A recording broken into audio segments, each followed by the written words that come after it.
Hello mga ka-Maria Lesson. Sobra pong nakakatuwa nga din po talaga sa achievement nga po talaga na nakuha ni Maria Lesson no, dito sa YouTube.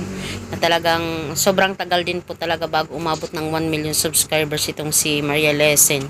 Sobrang nakakatuwa lang din po no, dahil sinubaybayan ko din po talaga yung naging buhay nila mula noon nang nagka-harvest sila, fruit picker sila, naninirahan sila sa pinaka minivan nila, pinaka bahay nila hanggat sa nagkaroon sila ng sarili nilang bahay, nakabili sila.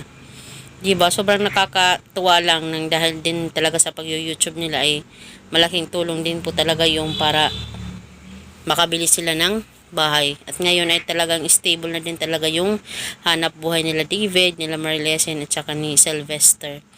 Kakatuwa po talaga yung family nila. Sana nga po talaga ay biyayaan pa din talaga sila ng anak no, kahit isa lang, at least may kapatid itong si Sylvester. Sobrang nakakatuwa lang po talaga. Talagang nagre-rejoice tayo ngayon sa achievement talaga nila Maria Lesson. Sobrang nakakatuwa lang po talaga no, tayo bilang isang taga-suporta, followers, subscriber ni Maria Lesson. Ay nakakatuwa lang po talaga para sa kanila. Diba? Ganun po talaga dapat matuwa po talaga tayo sa achievement ng iba, hindi po talaga tayo mainggit. Diba? Kasi pinaghirapan din nila yun. Pinaghirapan nila yung mga ginawa nilang video.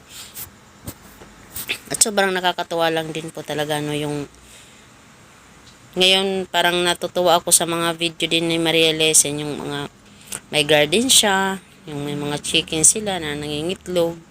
Actually, pangarap po din po talaga yun, nung magkaroon ng maliit na farm, tapos may mga pig, may mga chicken na mapagkukunan mo no, may mga tanim, yung mayroong kang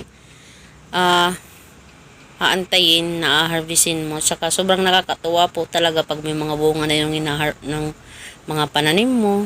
Kaya sobrang nakaka-proud po talaga. Nakaka-inspire din talaga itong si Maria Lesson. Isa din po talaga siyang inspiration ko, silang magpamilya. Kaya Maria Lesson, sobrang natutuwa po talaga kami sa iyo. Sana mapansin mo po ako. Dahil matagal mo na din talaga akong taga-support. Happy lang. Happy sa family mo. Congrats again. Dahil napakabuti ng puso mo. Kaya marami talagang nagsusubscribe sa iyo dahil sa kabutihan mo.